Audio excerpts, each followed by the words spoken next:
This is my functional Hogwarts House Point system. It's colorful, it's magical, and it actually motivates my kids. Let's dive in and I'll show you how I made it. I'm a fantasy nerd, and I'm also a dad. And as is a parent's responsibility, I've spent my entire parenthood indoctrinating my children on all things awesome. Once again, I'm combining my love of fantasy and my parenting responsibilities to create a Hogwarts House Point system that we actually use. Now, we've all heard of golden star on the chore chart, potty snack, but we're taking that up a notch. I'm talking, you made your bed without me telling you? It's 5 points, Gryffindor. You brushed your teeth on your own? 10 points. Hufflepuff, alright. You peed in the toilet? 50 points, Ravenclaw. Now, let me know in the comments which house you are and see if you can guess mine. But that's what I want to build, an epic fantasy artifact that we can integrate into our daily lives and actually use. There's plenty of videos on making DIY Harry Potter crafts, decorations, and things. I've got some cool ones back here, but I need more magic in my life, so it has to be functional. That's going to be today's build. Let's go ahead and get started. If we reference the source material, we can get J.K. Rowling's description of the Hogwarts House Point system counter. But for our purposes, I think it makes more sense to reference the two main visual representations that we have in the movies and the Hogwarts Legacy game. Now we're going to run into some limitations right off the bat. Obviously we need 4 glass vials, but we can't copy the hourglass shape. That's just not going to work for the build that we're going to be able to do. We also need 4 different gems with each of the house colors. We need a way to attach these glass vials to something that we can wall mount and secure so that the kids aren't going to break it.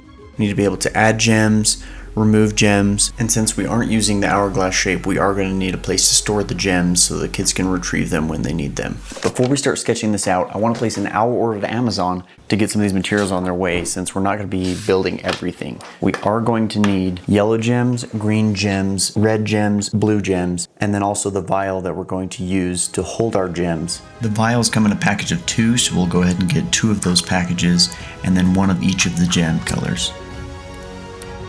Once notarized, we're good to send this off to Amazon, so we'll tie it to our owl and wait for our delivery.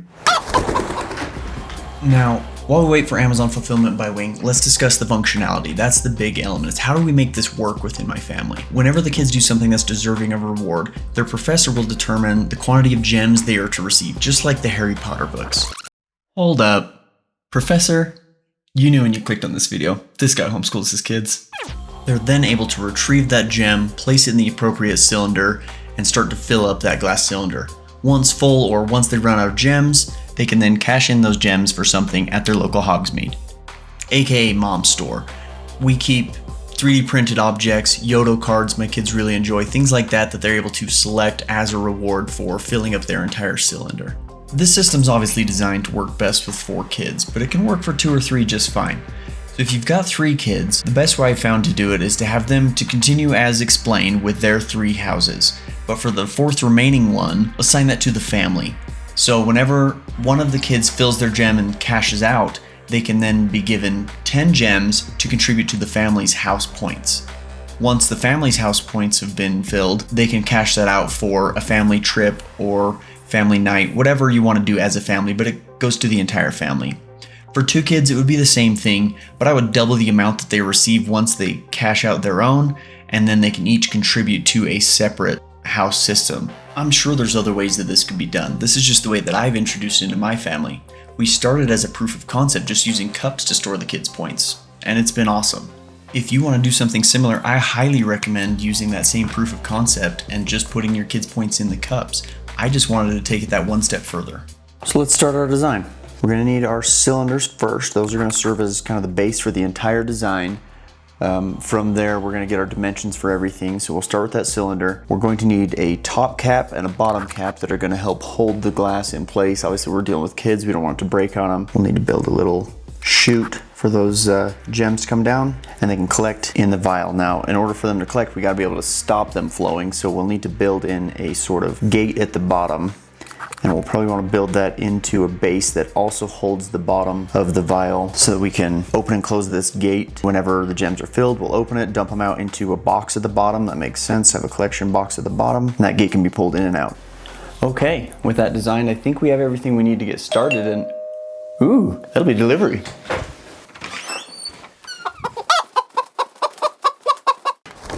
With our materials delivered, we can grab some measurements and take our sketch into 3D. Let's bring it over to the computer, throw it in our 3D program, and model it up.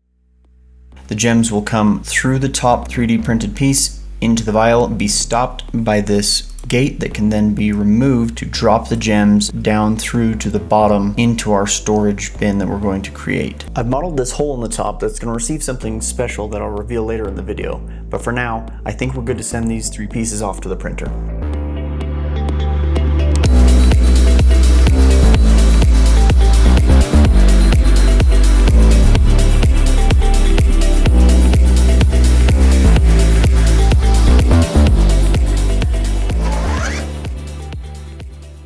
With our pieces hot off the 3D printer, we can remove the supports.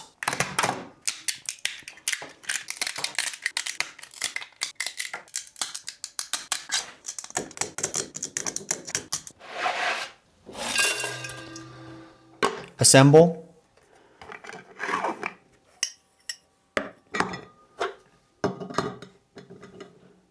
Paint. And duplicate. With all the elements assembled for our house point system, we're now going to need the cabinet to mount it to. I like to mock things up in SolidWorks to know how I want them constructed. I know we're going to need the drawer dividers on the bottom to be able to separate each of the gems. We're also going to need the horizontal base plate that's going to mount the bottom of our cylinder to that we 3D printed.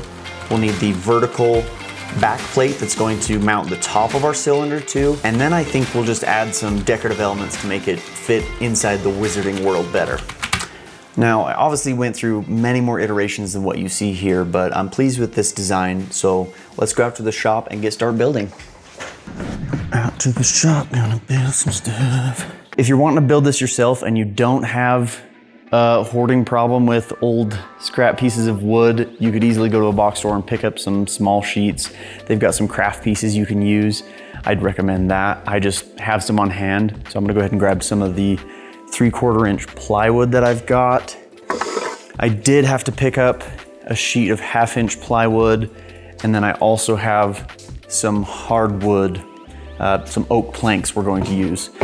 So we'll see how it all looks together. The grain's not gonna match, but I am gonna stain the whole thing. We'll see how it looks when we're done. Great thing about working with wood is that it's really easy. We're just taking bigger pieces of wood, turning them smaller, and then assembling them together how we want them. We've got our instructions, so our first step is going to be taking this sheet of 1/2 inch plywood, breaking it down on the table saw, so let me get that fired up. Stay safe out there.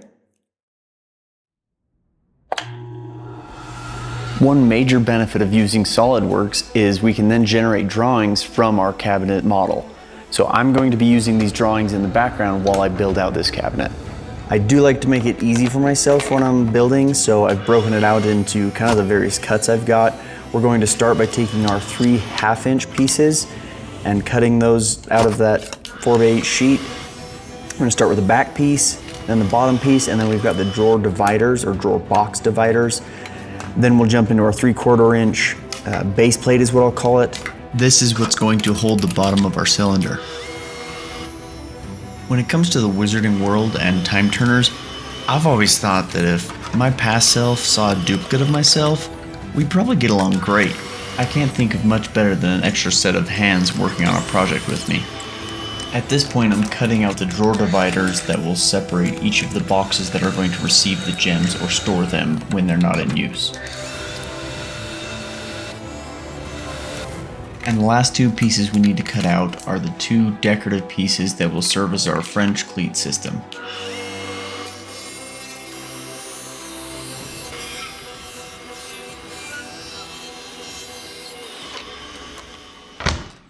I propped everything up for now so we can see that the next step is to cut in the holes for all 4 of our 3D printed bases. I've got this and designed it so that this should fit, yep, right in there. And that will securely hold, once I cut all the fingers out, that'll securely hold the bases in place while still allowing our gems to pass through. So let's get our layout and then cut all our fingers out and see if they fit. Listen. Every YouTuber is going to say you can do this without power tools, and you absolutely can. You definitely can. but go buy some cheap ones and make your life easier.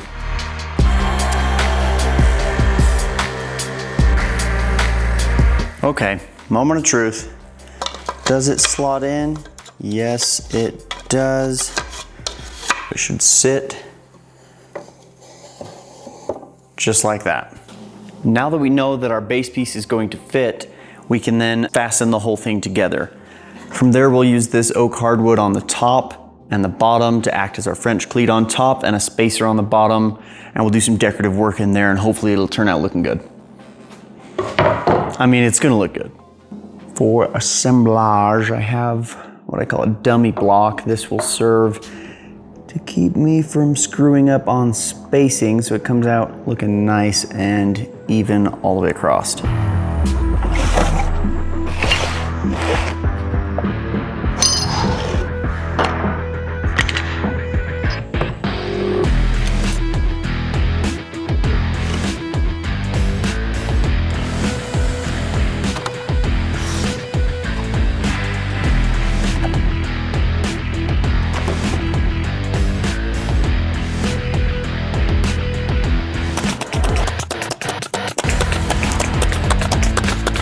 That's all of our drawer dividers in, and now we can see what it's going to look like with our 3D printed bases.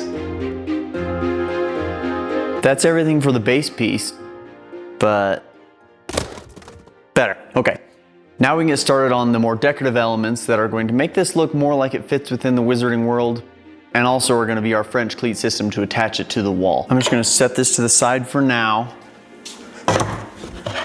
and we'll start working on these pieces. Like I mentioned before, I like to make things easy on myself. So I've printed out these templates that are gonna make it much, much simpler to get our layout for these decorative arches. In fact,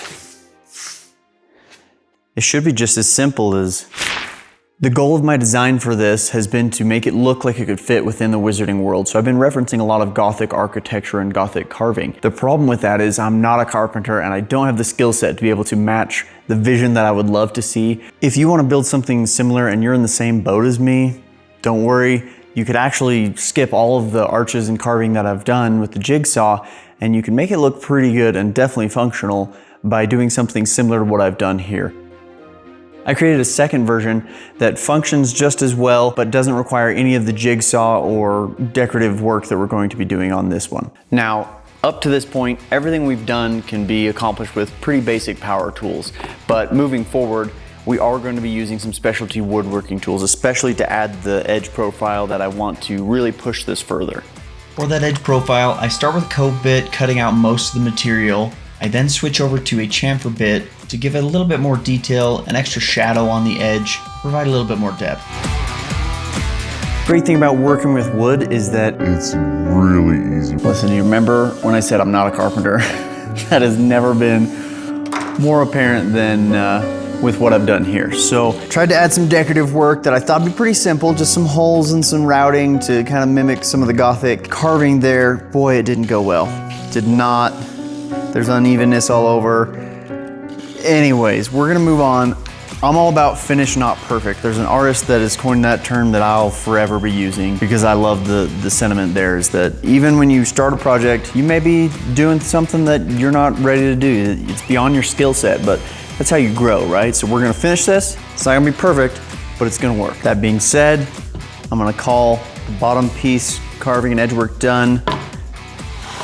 We're gonna move on to the top piece that is also our French cleat system. This is going to receive the same edge profile as we did on the bottom, cove then chamfer, a little bit of sanding just to clean up those edges, and finally we'll lay it out to see what it's actually going to look like in front of us. Not bad, but I'm pretty excited about this next step. I'm going to add some pre-made decorative trim that I picked up that I think will really take the details and push them further to add a lot of visual interest. I measured all those trim pieces, cut them down to size, and now we can get into the next step, which is applying our finish. After laying everything out in preparation, I start by applying a pre-stained wood conditioner that's supposed to help prevent splotching and streaking in your stain job. I've chosen to go with a dark walnut for the wood stain. With all the different wood species, applying this stain should help give us a more cohesive look overall, even though the grain isn't going to match across all of them. really what my hair looks like from the back. I want this to last, so the final finishing step will be to add this polyurethane as a layer of protection that will let dry overnight.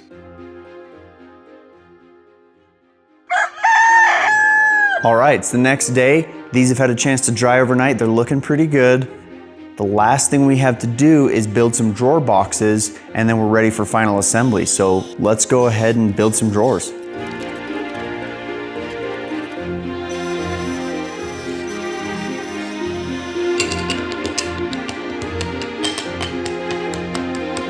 Got my wood glue. Shling. Wood glue. Assemble! Let's jump back to the hole in top of the 3D model. I found these keychain house crests that I wanted to integrate, but they were too pricey. So instead I printed each of the crests, painted them the appropriate colors, and now we can add them. That's it. That's everything cut, sanded, stained. We're ready for final assembly. So let's put this together and get it on the wall.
This turned out so awesome, you guys. I'm so excited about it. I love that it's a part of our family's everyday rhythm. My kids are excited, they're engaged, they look for opportunities to fill their house points. And for me, I get to introduce magic every single day into our family's lives. Now, if this is something you're interested in and you want to try it, drop any comments or questions you have below. I would love to help anybody who's trying to do something similar. And if fantasy creations or functional wizardry is your thing, you know what to do. Thanks for watching.